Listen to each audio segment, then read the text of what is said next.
Los mejores fondos y ETFs de renta fija, un ranking y una comparativa totalmente personal. Este es el primer vídeo de una serie que pienso más o menos hacer de carácter mensual, en el que voy a analizar y voy a ver los diferentes fondos de inversión y, como no, ETFs para invertir en renta fija. A diferencia de la inversión en el mercado monetario, la inversión en renta fija requiere un conocimiento y una adecuación a la estrategia de cada uno más profunda. Entonces yo creo que merecía la pena diferenciar, por un lado, mercados monetarios, depósitos, y por otro lado todo el tema del mercado de renta fija con sus ETFs correspondientes. La idea de esto es hacer un ranking o una comparativa personal de lo que creo que puede ir mereciendo la pena invertir, si es momento o no es momento y demás cosas. Pero bueno, no me enrollo más y te dejo con el vídeo. Bueno, lo primero que querría hablar es el mito número 1, y es que la renta fija es algo fijo y no podemos perder dinero. Veréis que es mentira. ¿Por qué? Porque, fijaros, he tomado un ejemplo de un ETF, el Lyxor Euro Government Bond 25 años, que es un ETF que, fijaros, un precio espectacular, tan solo un 0,07% que nos van a cobrar de acumulación, con los que me gusta. Full replication, es decir, que estamos hablando que realmente tiene el bono, o sea, tiene los bonos, un tamaño que no es una barbaridad. 44 empresas, es decir, que estamos hablando que estaría en cierta manera diversificado, ¿no? Pero ¿qué es lo que habría pasado? Que si una persona hubiera comprado en marzo del 2015, aquí hubiera comprado este ETF y lo mantiene todos estos años, digamos, se habría encontrado que en el momento más bajo, el 30 de septiembre, habría tenido una bonita pérdida del 29,90%, casi un 30%. O lo que es peor, alguien que hubiera decidido invertir en la parte de arriba, el 21 de 12 del 2020, aquí hubiera estado en el periodo más bajo, fijaros lo que habríamos tenido. Habría tenido un 52% de pérdida de su inversión. Y esto estamos hablando de un ETF que tiene 44 holdings. Holdings, nuevamente en renta fija, se habla de 44 posiciones. Pueden estar repetidas en diferentes gobiernos, etcétera, pero son 44 posiciones. Y tendría una cierta diversificación. Imaginaos qué habría pasado si por cualquier razón hubiéramos invertido en un bono austriaco en marzo del 2020, pues actualmente en cierre de 2023 habríamos perdido un 82% de nuestra inversión. Es decir, hay que tener en cuenta que la renta fija, a diferencia de los monetarios, hay que tener un cierto conocimiento y hay que saber que se invierte, se puede ganar mucho dinero, pero también se puede perder muchísimo, ¿no?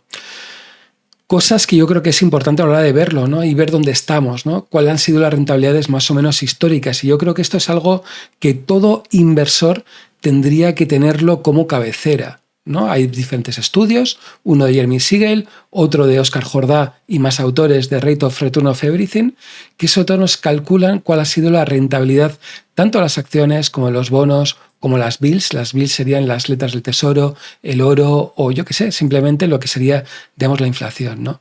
La parte más o menos importante desde el punto de vista de los bonos es que hablamos que los bonos en términos reales habrían dado entre un 2,53% y un 3,5%. Es decir, que es normal que con los bonos acabemos ganando por encima de la inflación. Y esto es algo importante a la hora de tenerlo en cuenta. ¿Qué más cosas sacamos de estos estudios?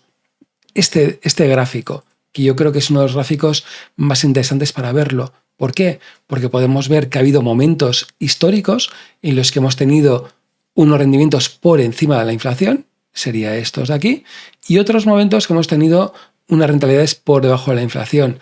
¿Qué es lo que pasa? Que aquellos momentos que estemos por debajo de términos reales de inflación hay que andar con mucho cuidado. ¿Por qué? Porque la probabilidad de tener pérdidas es más o menos cuantiosa y sobre todo merece la pena cuando están pagando unas cantidades más o menos por encima de la inflación. En términos reales, que podemos ver históricamente que a partir de un 6% ha sido una muy buena inversión, invertir en bonos, y cuando tenemos rendimientos reales negativos, muchísimo cuidado. ¿Qué es lo que ha pasado en los últimos 2 años? Que nos habíamos encontrado con muchos bonos por debajo de la inflación más o menos histórica y claro, cuando han subido los tipos de interés, pues zacatrón. Bien. ¿Qué podemos aprender, ¿no? de estos gráficos que os he enseñado? Primero, que se puede ganar mucho dinero con el mercado de los bonos. Es decir, que aquellas personas que invierten en bonos sin hacer un estudio previo, sin conocer por qué invierten, por qué merece la pena, yo creo que la probabilidad de que el mercado acabe dándoles, yo creo que es bastante potente. A veces nos va a interesar invertir en bonos y otras veces, pues no. O sea, nos va a merecer la pena invertir en esos activos. Eso es lo que hay que tener en cuenta. Es también importante la diversificación de activos. Es decir, yo, por ejemplo, no recomendaría a un particular la compra de un bono en concreto, salvo que haya realizado un análisis muy preciso y concienzudo de la empresa en cuestión. Bien, yo hace no mucho hablaba de unas obligaciones de Eroski y lo que comentaba, es importante haber hecho un estudio claramente de estas obligaciones de Eroski para ver si tiene sentido o no tiene sentido, porque no tendríamos la diversificación de activos, ¿no? Pero bueno, un ejemplo. Bien, ¿qué he hecho un pequeño decálogo personal de qué es lo que yo creo que es interesante desde el punto de vista de inversión en renta fija? ¿Qué es lo que miraríamos, ¿no? Lo primero, mejores fondos de inversión que los ETFs, un tema fiscal. Mejor de acumulación que distribución de dividendos. ¿Por qué? Porque es mejor que sea de acumulación respecto a un tema de fiscalidad y sobre todo el tema de interés compuesto.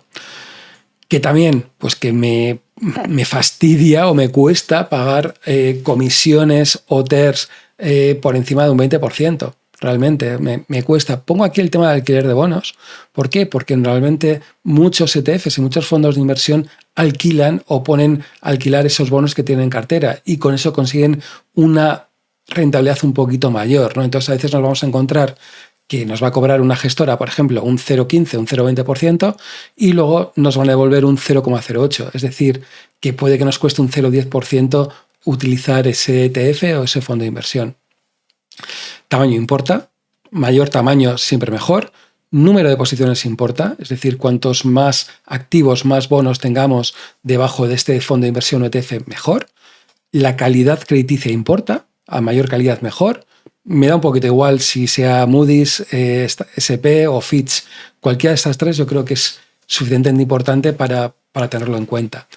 Horizonte temporal, medio-largo plazo. Y cuando hablo de medio-largo plazo, hablo de un tiempo de alrededor de unos 4 o 5 años.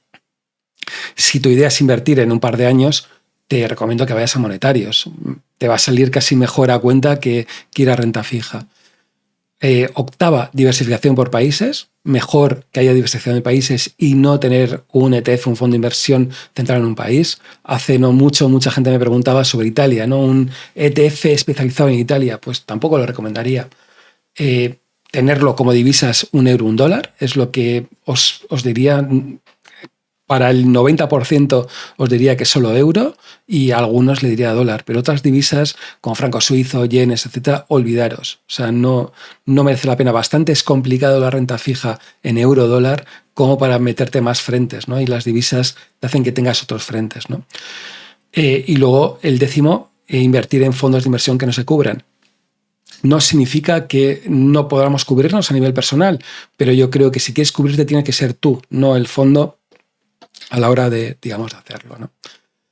Más cosas. ¿Dónde está invirtiendo el mercado? Yo creo que esto es la primera pregunta que me hacía, ¿no? Es decir, bien, ¿qué se puede hablar de los ETFs? ¿Qué se puede hablar de los fondos de inversión de renta fija? Lo mejor que podemos hacer es buscar los ETFs de mayor tamaño. Es lo que, digamos, he hecho. Lo he hecho a través de Just ETF y he creado un pequeño ranking de los 10 ETFs de renta fija que tienen más tamaño. Bien, lo he ordenado por tamaño, como podéis ver, y he hecho un pequeño cuadro, calculando, pues, por ejemplo, la comisión, un 0,20. Si le devuelven al préstamo, ¿cuáles son las comisiones netas? Es decir, 0,20 menos 0,6, que esto realmente es para las comisiones netas, sería sobre todo lo que nos puede interesar. El número de holdings que tiene o el número de activos que va a tener dentro de cada uno de los ETFs, ¿no? Fijaos que estamos hablando de cantidades más o menos importantes. La media hablaríamos de 2.000 posiciones que tendría cada ETF, ¿no?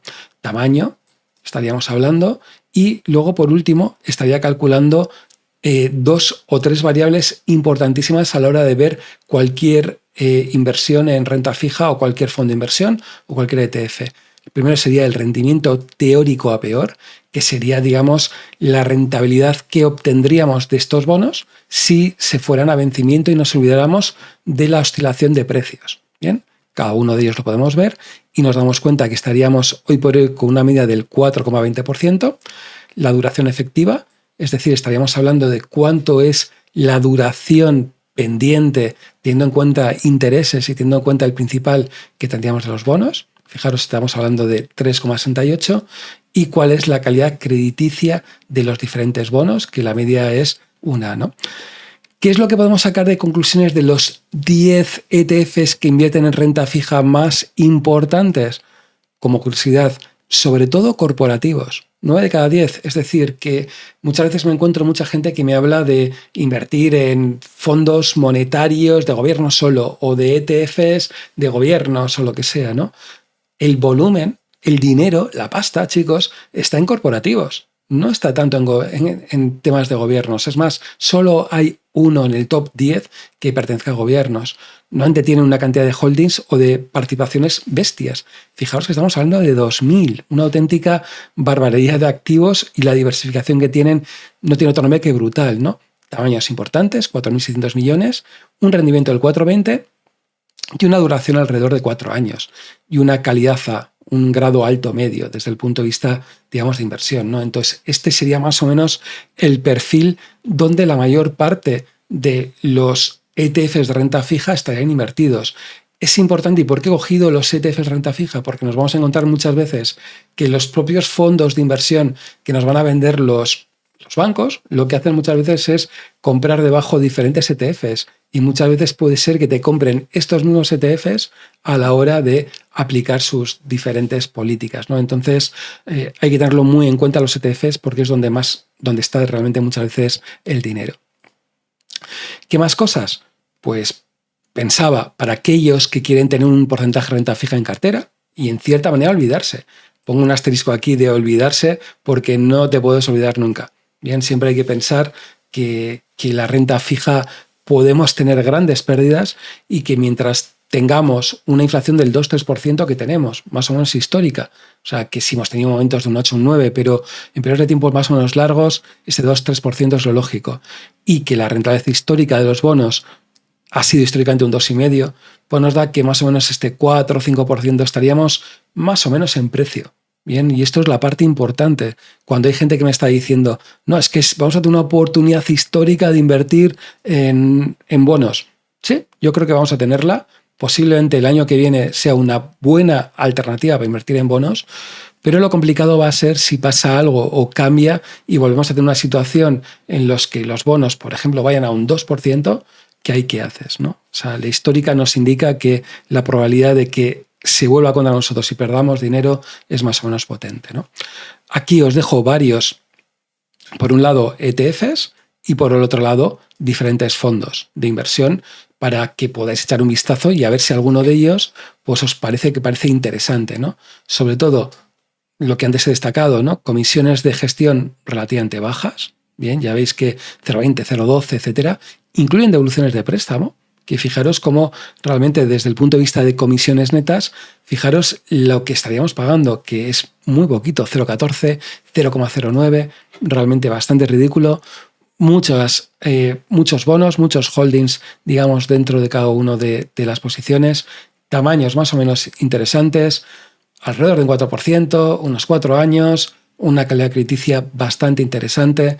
Entonces, pues bueno, tenéis para investigar o para verlo, ¿no? Mi idea más o menos es, posiblemente en algunos otros vídeos, pues intentar analizar más claramente alguno de estos fondos, alguno de estos ETFs, ¿no? Ante la duda, lo dicho, de ETFs o fondos, siempre fondos desde un punto de vista fiscal, bien, dentro de, para verlo. Claro, ¿qué es lo que pensaba? Pues que también hay más gente que puede estar pensando en asumir más riesgos. Bien, y el tema de la renta fija es más potente de lo que parece, ¿no? Entonces, pues bueno, si crees que van a subir, van a bajar los bonos, estás apostando por ciclos, por gobierno, por recesiones, bajas de tipos, tienes que tener un conocimiento de economía más profundo, pues tenemos varias posibilidades para invertir, ¿no? Una de ellas sería aumentar claramente las duraciones, es decir, que nos vayamos a bonos o a ETFs de renta fija con duraciones de más de 10 años. Otra opción sería buscar activos de renta fija con más riesgo, lo que se llamaría un high yield. Y por último, tendríamos el tema de buscar activos de renta fija con más riesgos o más desconocidos y que da bastante miedo a mucha gente que lo desconoce, que estaríamos hablando de los cocos, los AT1 o mal llamado a veces como preferentes, ¿no? No sería tan claro como todo esto, pero bueno, para entendernos yo creo que estaría bastante claro. Bien, primera estrategia, aumentar la duración de bonos. Bien, aquí lo primero que te vas a encontrar es que lo vas a tener muy complicado, por no decir otra cosa, de encontrar un fondo, un ETF de mucha duración que sea de empresas. Bien, habitualmente vamos a tener de gobis, o sea, vamos a tener de gobiernos. Es muy raro que encontremos de empresas en ETFs. No lo he encontrado en fondos de inversión, tampoco lo he encontrado en MyInvestor, que es donde he mirado. Igual hay por ahí, pero no lo sé, ¿no? Segundo, que aumente la duración no significa que aumenten los costes del ETF fondo. Fijaros, entre un 0,07 y un 0,20, y vamos a ver alguno de ellos ahora que podemos encontrarnos en estas tesituras, ¿no? Muchísimo cuidado ante repuntes de inflación o que pueda haber un problema con algún país europeo. Realmente las pérdidas pueden ser fuertes, ¿no? El ejemplo que os ponía al principio del vídeo hablaba de un bono o de un ETF a largo plazo gubernamental, ¿no? Entonces, pues bueno, para que lo tengáis en cuenta, ¿no?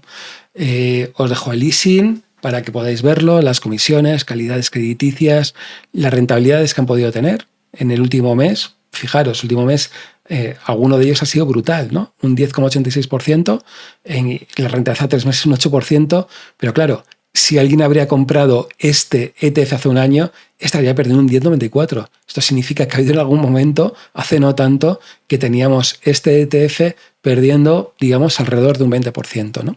Alguno de vosotros me estará diciendo, ostras, José, pero te falta aquí el nombre.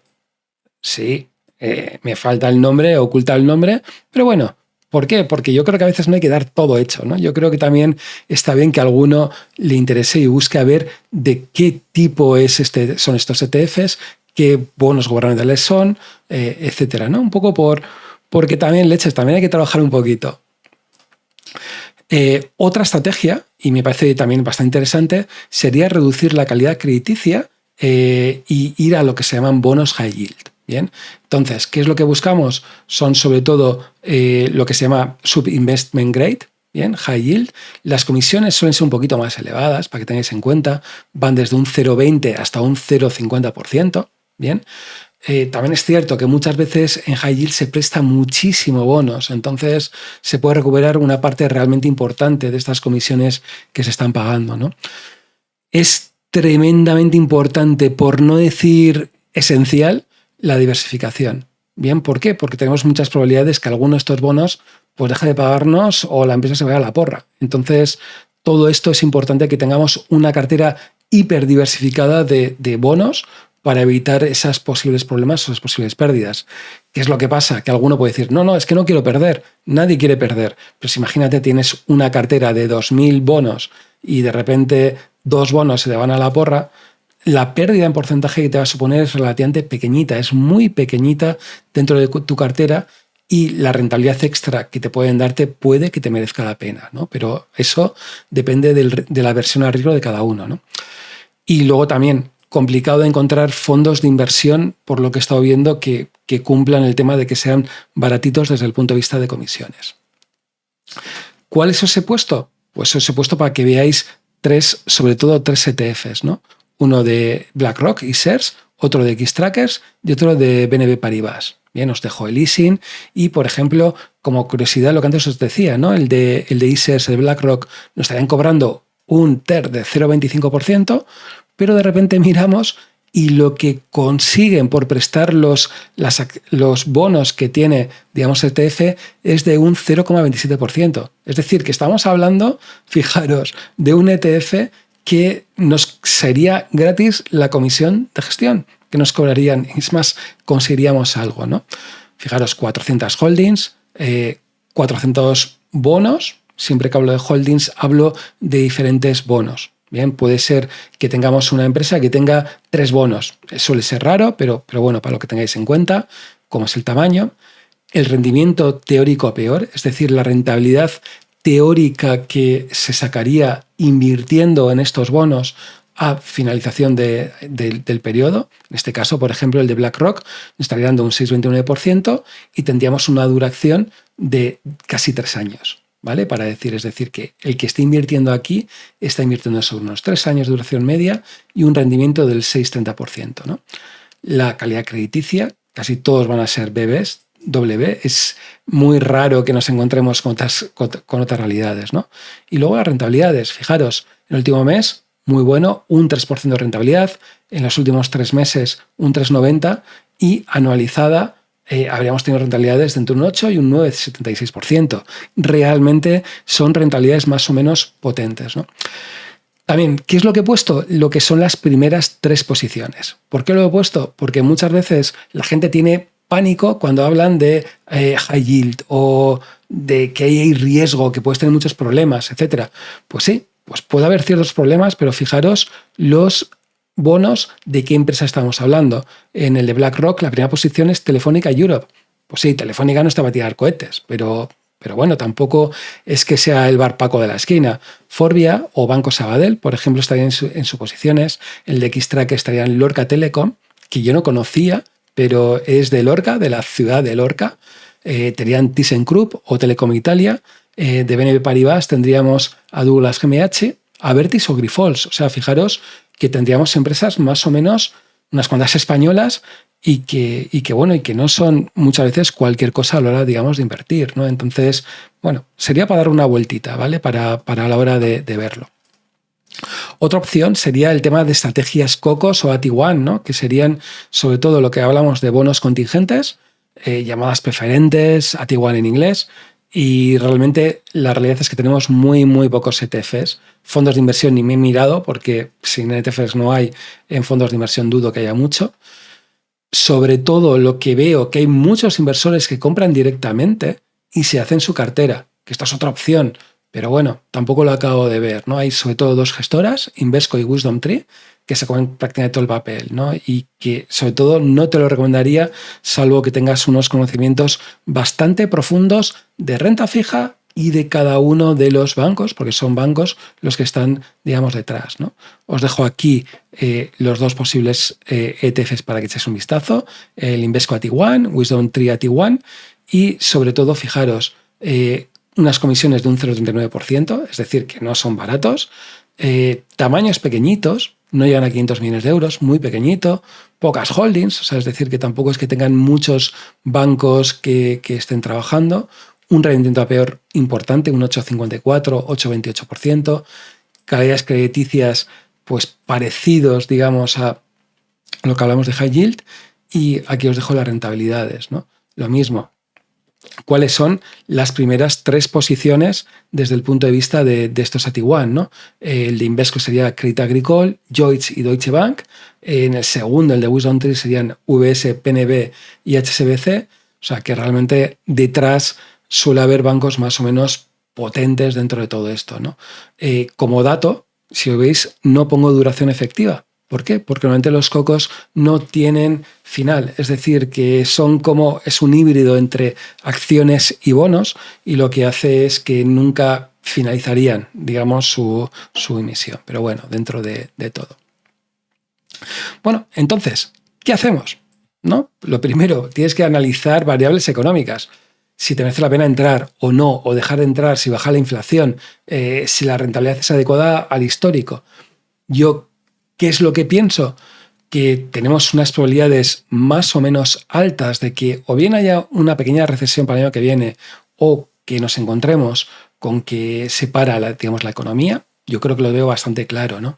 ¿Que va a bajar la inflación? Sí lo veo, pero tampoco veo que vayamos a tener una inflación del 1% o del 0,5%. Creo que va a costar mucho que baje del 3%.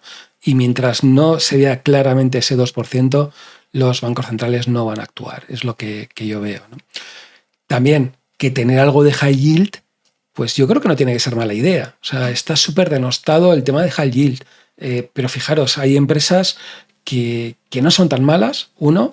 Dos, la diversificación de tener 1.000, 2.000 o 3.000 posiciones te hace que te pueda merecer la pena ese 2-3% extra que vas a conseguir gracias a High Yield respecto a tener esos bonos más convencionales que también pueden fallar. O sea, que a veces se nos olvida como que es súper seguro todo el tema gubernamental, pero también fallan grandes empresas con una alta cualificación de las agencias, también fallan. Bueno, creo que hay que tenerlo un poco todo, ¿no? También lo que comento, si hay recesión y si hay subidas de tipos de interés, sufrirían mucho. ¿Por qué han hecho en los últimos meses relativamente buenos high yield? ¿Por qué? Porque es que parece que no iba a haber más subidas de tipos de interés, parece que no va a haber, y que esa recesión que se esperaba que iba a ser potente, pues se queda en parón, ¿no? Entonces, bueno, para darle una vuelta. Tercero, la mayor parte del dinero en ETFs no está en gobiernos. Es decir, que aquellos que piensen siempre en gobiernos, en letras, en bonos del tesoro, etcétera, sí, puedes tenerlo directamente, pero fijaros que la mayor parte del dinero no está en gubernamentales, está en corporates, está en empresas, ¿no? Entonces, bueno, yo creo que es bueno que pensemos que hay que tenerlos, ¿no? Dentro de todo, ¿no? Y luego, por cuarto, que tampoco la industria de ETFs, fondos indexados, y hablo de ETFs indexados de renta fija en Europa, no tiene mucho track record. Es más, yo creo que igual hay alguno que sorprende, ¿no? Que cuando se hable de indexados, hablemos de renta fija, pero es que indexados no solo hay de renta variable, sino también hay de renta fija. Entonces, bueno, para, digamos, tenerlo en cuenta a la hora de invertir, ¿no? Dentro de todo, ¿no? Y luego aquí os dejo una gráfica que me parecía un poquito interesante y que sobre todo lo que comparaba, digamos, era comparar un high yield de Xtrackers, que es uno de los que antes os he comentado, con el de BlackRock y shares de Corporate Bond, ¿no? Dentro de una perspectiva. Lo he cogido a través de Just ETF y lo he puesto lo máximo que me ha dejado, digamos, de posiciones, ¿no? Entonces, fijaros cómo nuevamente es bastante parecido, por lo menos al principio, luego cambia. Esto es la crisis del COVID, como si os dais cuenta, realmente los de high yield son los que más sufrieron, pero bueno, luego poco a poco fueron mejorando y actualmente han dado más rentabilidad que, digamos, el corporate más claro a la hora de invertir, ¿no? Entonces, es decir, en periodos de tiempo amplios, y digo amplios, igual son 10, 8, 9, 10 años, tener, yo creo, algo en la cartera para sacar esa rentabilidad extra de high yield, yo creo que merece la pena a la hora, digamos, de hacerlo.